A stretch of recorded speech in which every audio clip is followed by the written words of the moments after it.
Welcome to Moments with Marianne.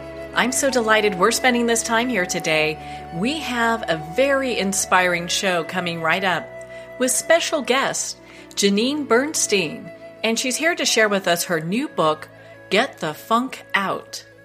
Now, Janeane is a writer, on-air personality, voice actress, and researcher. She earned her doctorate from Boston University and received degrees from Syracuse University. In 2011, she started her own show, Get the Funk Out, at UC Irvine after losing her childhood friend. She's always loved writing, learning electric guitar, and other creative pursuits that feed her soul. So let's welcome to the show, Janeane Bernstein. Thanks for having me. What an honor it is to have you here. My goodness, we've been connected for such a long time. You're just a fabulous radio host. And I was so delighted when I heard that you had this new book. Yeah, it's funny because the first thing that happened was I started the radio show, and then over time it just made sense that this had to be a book. Well, and for our listeners that are new to your story, why don't you share with us what started on, you really kind of started you on this path for writing this book? Well, I've always loved to write, and I also turn to writing when I'm going through a challenging time in my life where I'm trying to process something. And December 29th, 2010, I lost a friend of mine suddenly, and I was in such a state of shock and depression and my own funk. And I didn't know really how to handle it. I was such a state of disbelief. I don't know if any of your listeners have gone through this, but it's kind of inevitable. Things happen. So long story short, I took a year off from hosting a music show. And over that time, I thought, wow, am I in a funk? Other people go through funks, and why not call a show, Get the Funk Out, and learn from it and process what I'm going through? And what a gift this has been. That's just so amazing to share that, because a lot of people get into funks and then they're like, what is a funk? How come I'm here? How do I get out? And I think these are all like common questions. Oh, it definitely is, because, first of all, there's no time frame. Like, oh, a week's gone by. Okay, you're done. I mean, it's very personal, and also depending on the magnitude. I mean, I lost my dad to stage 4 colon cancer. And I actually was taking care of myself during the time he was very sick, because I knew I had to stay mentally and physically strong, because that's how I function. I mean, and personally, I would recommend that to anybody. You're going through anything with anybody in your life, or a professional issue, you got to take care of your mental, physical, and emotional health, because it really impacts you and makes you more resilient. You have these tools for survival, and you're able to handle more of life's curveballs, as I call them. So what if somebody has funkiness that developed as a child? Which is so common, because, I went through my own stuff, and we all do, where we suppress things. Well, first of all, I really recommend therapy, because you need somebody that is not part of your situation, not part of your backstory, can give you, objective feedback, and just someone you feel you can connect with. And, sometimes you might meet with a therapist and you think, I don't feel any love connection there, Mm-hmm. So you find somebody else. You find somebody that you feel comfortable with. But yes, it's very common to have this stuff fester, and you don't realize it actually until you get older, and maybe you have your own kids that, wow, why am I so worried about hiring a babysitter? Oh yeah, I had a bad experience. Like, you suppress things. Well, and it's interesting because as people go through childhood traumas, or just, it could be intentional or non-intentional, there are... Right. It's just like we're going through life with these backpacks and suitcases of pain. And to be able to realize that, does it take a while to figure out, hey, I think I'm in a funk? It really does. And, there's some signs where, you say no to a lot of things you used to love doing. Maybe you're either overeating or undereating. You're kind of in a cave mentally, physically. You don't want to go out. You're not taking care of yourself. You're not, even the simplest thing, even bathing regularly, you just have lost interest in yourself and everything else.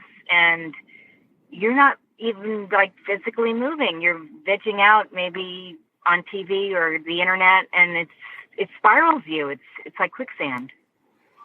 So why don't we, I know we've kind of talked about funk for a little while now. For our listeners that are maybe new to it and don't really realize what a funk is, how do they identify what a funk is and if they're in it? Well, as I said earlier, there's a couple kinds, personal and professional. We've all had breakups or disappointments, friends, whatever. And, you can be very impacted by the loss of a friendship or, something really traumatic. You can also feel not recognized or, like your professional life is not fulfilling anymore. And you just don't have this excitement about it, whether it's a relationship or a profession that you're in. And you really have to ask yourself, like, I really say it's like three levels. Where am I? Where do I want to be? And how am I going to get there? Because if you just feel you're just sitting in your cubicle and life's going by and you're not fulfilled, you'll know it. You absolutely will know it. And people will know it around you, the people that really love you. I think you get this sense of unfulfillment, of, that you're destined for something greater or that you're not really a participant in your life. Right. And I mean, I went through that too. I remember actually sitting in a cubicle. I was working in Massachusetts and I thought, this is it. This is the end of the line. This is how exciting my work gets after all that graduate school. And I just thought, I just cannot do this. This is so unrewarding. I want to do something more creative. I feel so stifled having to sit down 9 to 5. I don't like this. This is not for me. And I was able to really come to that realization, thank goodness. Was it really hard to make those shifts towards, just kind of switching from kind of a negative mindset or just a place where you feel that negativity to where you're starting to feel like, okay, this is worth living and doing? It is hard. And, one of the ways that I dealt with all the ups and downs, I moved to Boston in my early 20s, and then within a short time, the company was downsizing. I lost my job. I ended a long relationship that needed to end, but at the time I was young and thought, I am devastated. I'm never going to get over this. What I would recommend, which is what I did, is throw yourself into something that you have always loved doing, that you gave up because you thought, I don't have time. Like for me, it was guitar. And I kept dreaming I was playing guitar. And then I woke up one morning and I said to myself, this is ridiculous. This is an absolute sign. Get up and do something about this already. Somebody's trying to give you a reality slap, Janeane. And I, that day, went out and found a guitar teacher and stayed with it for 9 years.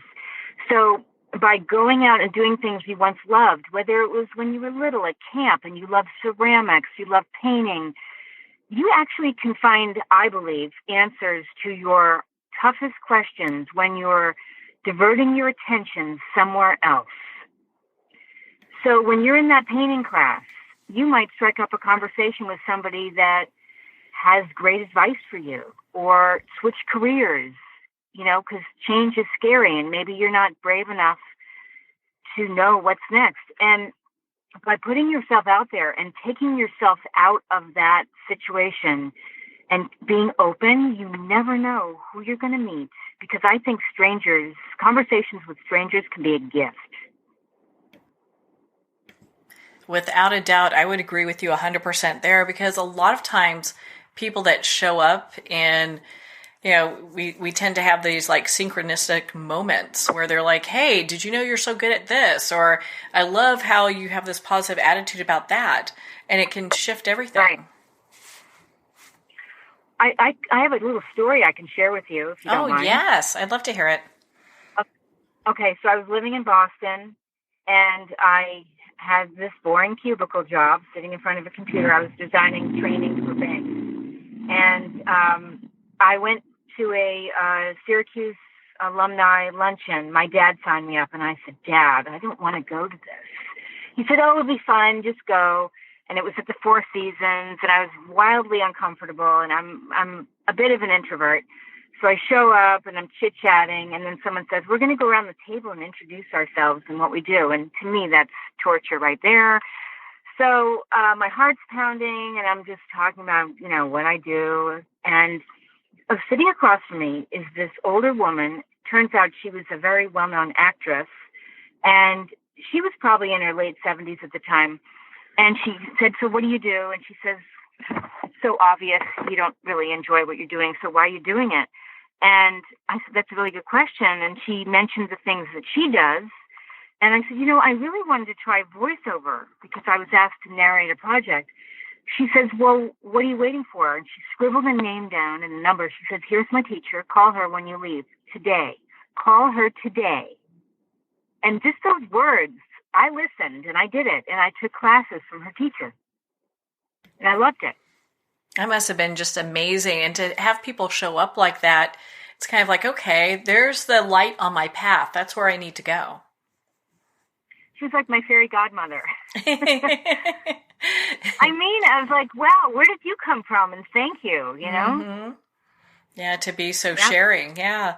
Well, and it's interesting because I think a lot of times when people, from reading your book and just from listening to your show, and correct me if I'm wrong, it seems like a lot of times when people are in a funk there, and we talked about this a little earlier, there's just this negative, not so much a mindset, maybe it is a mindset, but it just seems like everything's kind of in a negative slant. Right. And so yes.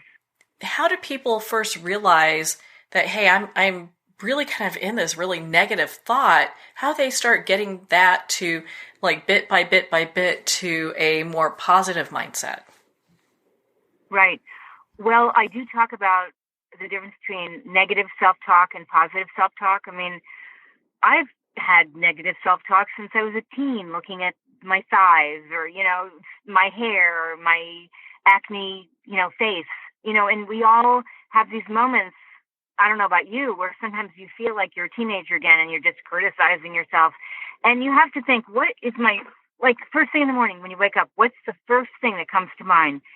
Is it a negative or a positive? And if you start switching that to a positive, wow, I am so fortunate to have X, Y, and Z. And, the one thing I'm looking forward to today is going to or seeing my 100-year-old friend, or volunteering. I mean, you start switching your self-talk to a positive mindset. It really switches things up.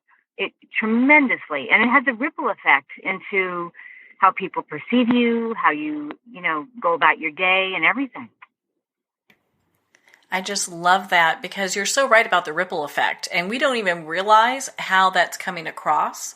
But being in that positive place, it's like the people around us feel it. Just from an energetic level, everyone's affected.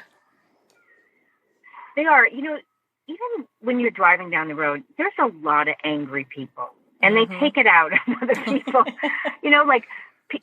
You put your signal on, and somebody has to speed up because they do not want to let you get in front of them. Why? Will that, take away some time, some seconds, milliseconds from their day?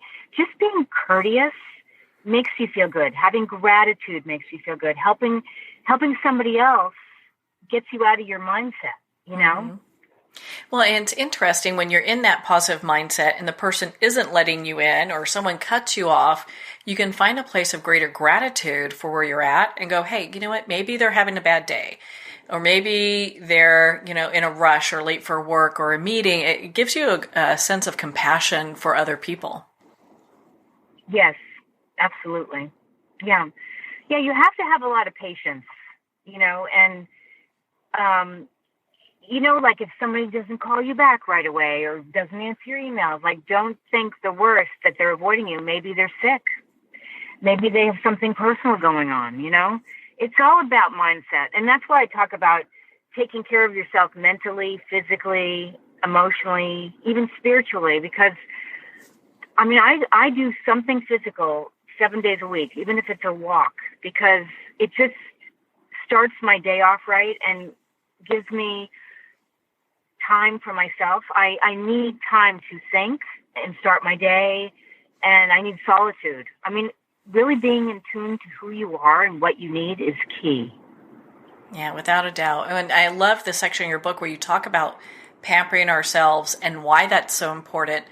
What are some ways that we can pamper ourselves? Because, a lot of times people are like, well, I could go for a walk, but I can't think of anything else.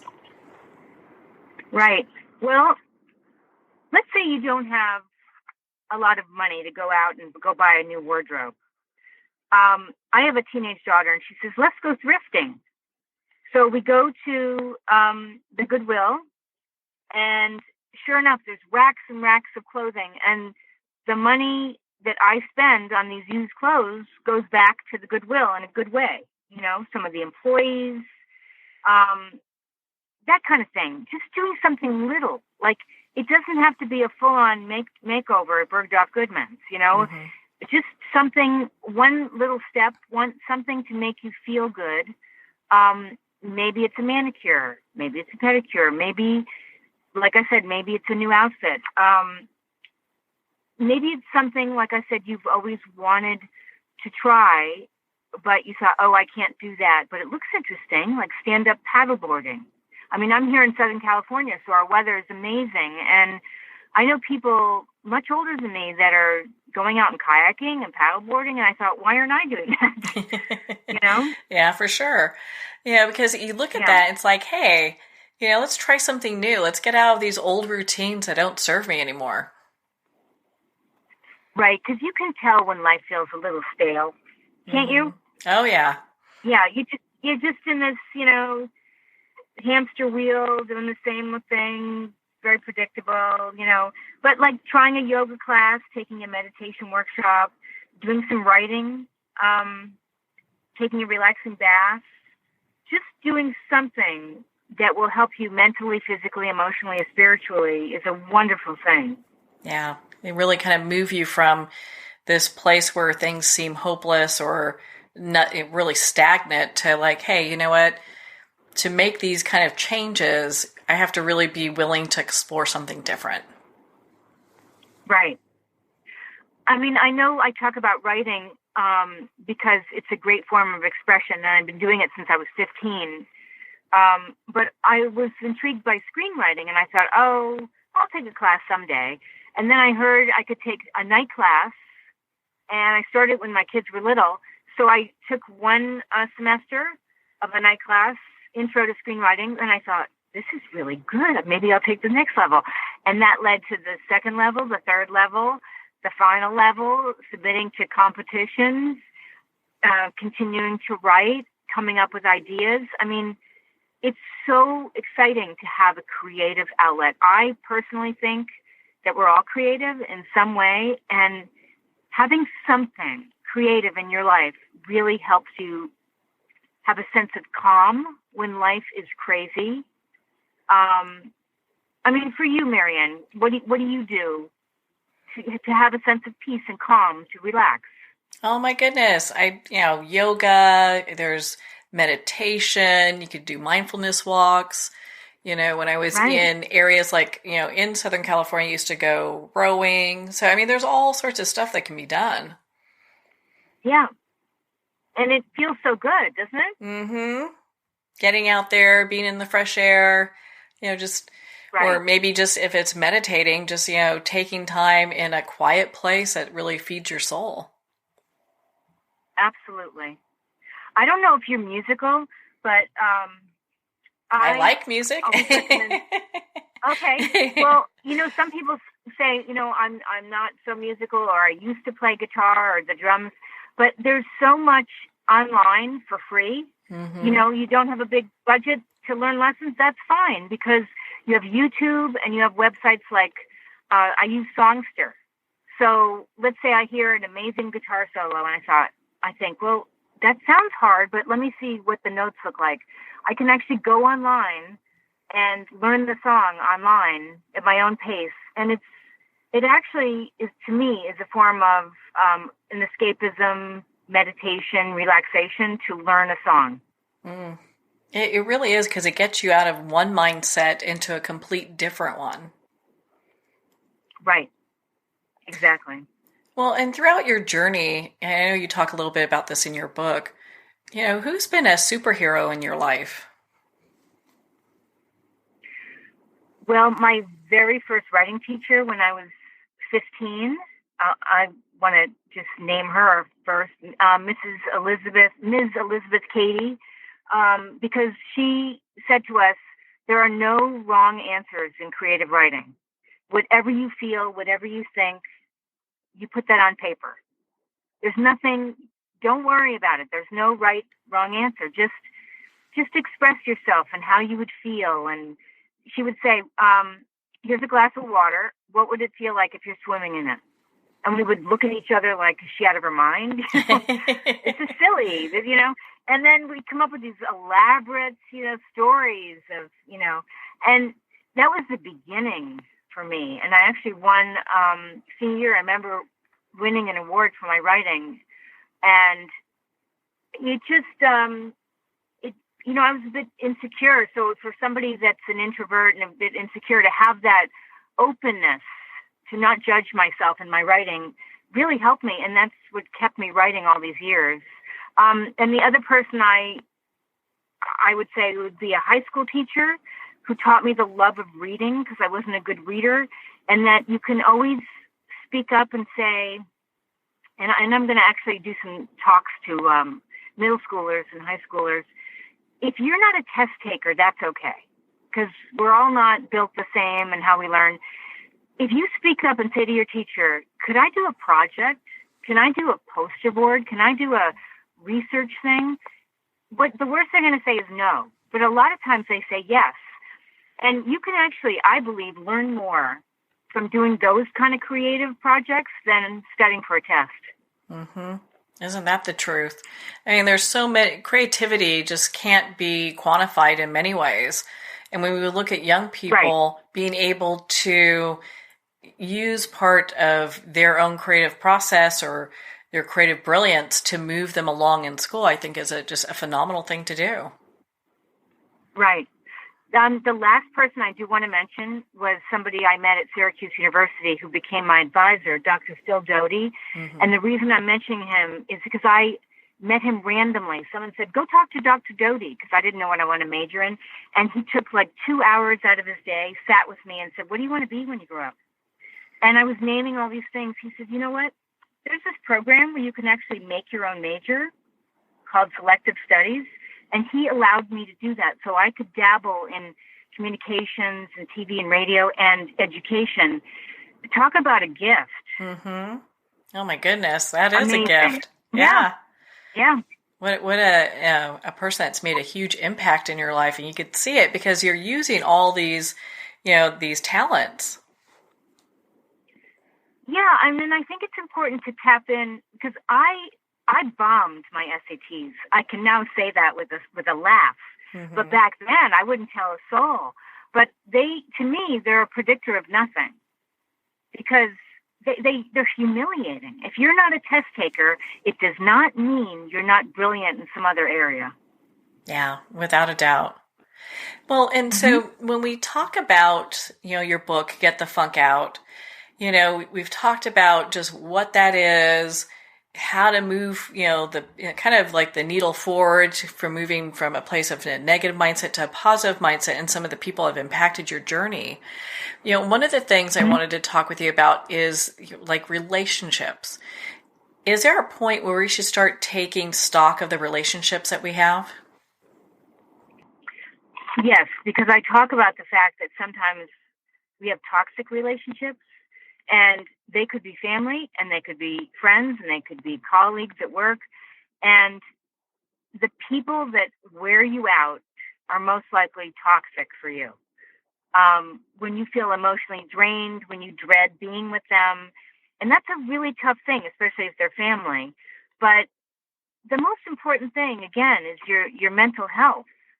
Because if somebody is constantly ba-bum, ba-bum, ba-bum on you emotionally, you know what I mean? Like criticizing and when are you gonna, and you just feel completely washed out. that's not supportive. That's not a growth situation for you. And you want people that are going to listen and support you and maybe be mentors and be your sounding board, not beat you down so you can't get back up. Well, when we get to the place where we identify the unhealthy or the toxic relationships, what do we do with those? Because you did bring up like, hey, with their family, and that could be kind of right. That could be kind of tough. Or maybe it's a boss, and then it's like, okay, well, that's kind of difficult too. So what do we do in those situations? Well, I do recommend talking to somebody not in your office if it is your boss. Maybe it is, again, a therapist. Maybe it's a close friend. Because it's very tough to work with a boss that is not in line with your thinking or is feeling very toxic. I mean, it might mean that you have to leave that job, or it might mean that you file an anonymous complaint, and it might mean that other people have been experiencing the same thing, but they're not bold enough to speak up because they don't want to lose their job. So you have to kind of figure out, is it worth, being quiet and taking it, or do I observe other people who seem to experience the same thing? And if so, maybe it's the boss that needs to be removed, not me. Do you understand? Well, yeah. And it's interesting when we get to this place where we're making this kind of assessment, sometimes leaving is the best thing that could have ever happened to us. But at the time, it seems like it could be pretty terrible. Oh, absolutely. And I have this saying I came up with after talking to so many people on my show and just experiencing my own things. What if the worst thing that ever happened to you turned out to be the best thing that ever happened? I think I really came up with that because when my dad passed away, I had been writing anyway, like in a notebook, but all of a sudden it was like you turned on a faucet and I just couldn't stop writing. And it was the greatest thing. And he always encouraged me to write. So I would tell people, don't be afraid of change, because sometimes taking that first step and making that change will open up some incredible doors for you. Yeah. It's just the willingness to be there and to look for those opportunities. Yeah. Because haven't you had conversations with people that say, I remember years ago when I was younger, oh, I'm in a relationship with so-and-so and they mistreat me but I love them but he's not good for me, but I love him. Oh, yeah. And it's like this push, pull, and you're thinking, and you're either saying it or thinking it, just end it already. But they don't. And then you have to hear the same rehash loop of, conversation, and that's not healthy. Yeah. And you know what? And it's interesting where we want to be supportive and helpful for people. Being around that kind of unhealthy loop can be kind of tough for us too sometimes. Yeah, I've had to take a step back from people that all they talk about is that loop, and they talk about the same thing and how they want to make change, but they're not making change, and they really need help because they're not bold enough to jump ship. Mm-hmm. Yeah, it's such a journey with that. Well, Janeane, yeah. What are some thoughts you'd like to leave our listeners with today?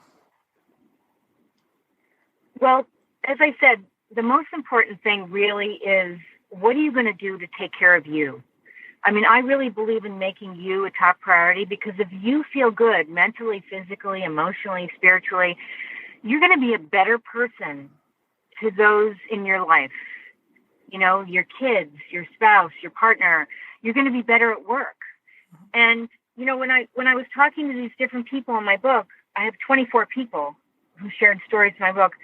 And one of the things that really made sense is the ripple effect. Like, if you're doing yoga and you're challenging yourself and you're focused, what you learn in yoga, as ripples over, the domino effect into work, into other areas of your life. You might be calmer. You might be more focused. You might be willing to deal with challenges better. But just taking care of yourself, making you a number one priority, has such benefits. It really helps you have this toolkit to take care of yourself when life gets really rocky. There's a tremendous amount of depression and anxiety with kids. And I mean, I won't get into the whole thing, but it has to do with technology and how much they're on it. And we all have to really tap into taking care of ourselves and making sure our kids are tuned into that too, because everything has a ripple effect. Oh yeah, without a doubt. And it's interesting because, we're talking about the ripple effect. All this starts with us.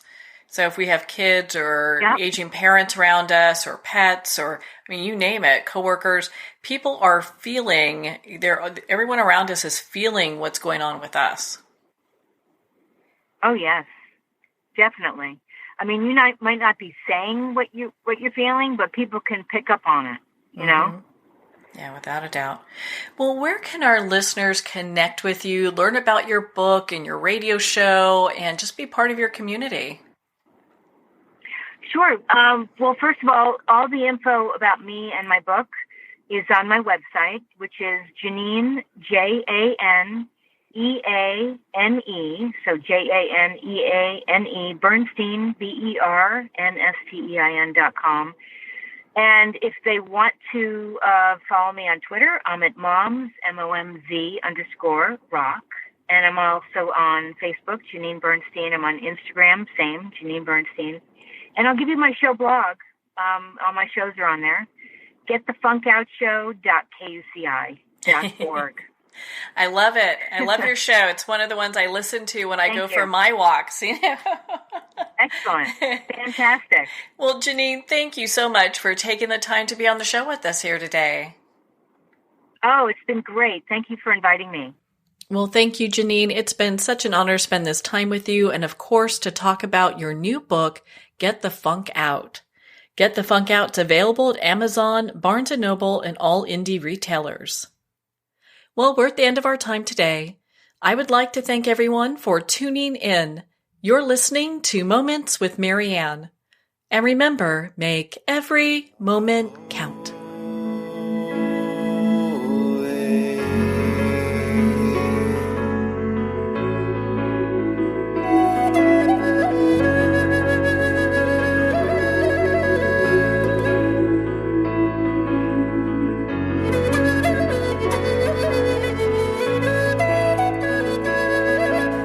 In a single moment, your life can change. Moments with Marianne is a transformative hour that covers an endless array of topics with the best of the best. Her guests are leaders in their fields, ranging from inspirational authors, top industry leaders, and business and spiritual entrepreneurs. Each guest is gifted and a true visionary, a recognized leader in her own work, and while teaching others to develop, refocus, and grow, Marianne will bring the best guest and sometimes a special surprise. Don't miss this. You never know just which moment will change your life forever. Moments with Marianne airs every Sunday, Monday, Thursday, and Friday at 8 p.m. Eastern and 5 p.m. Pacific Time. Make sure to tune in and visit momentswithmarianne.com for more information.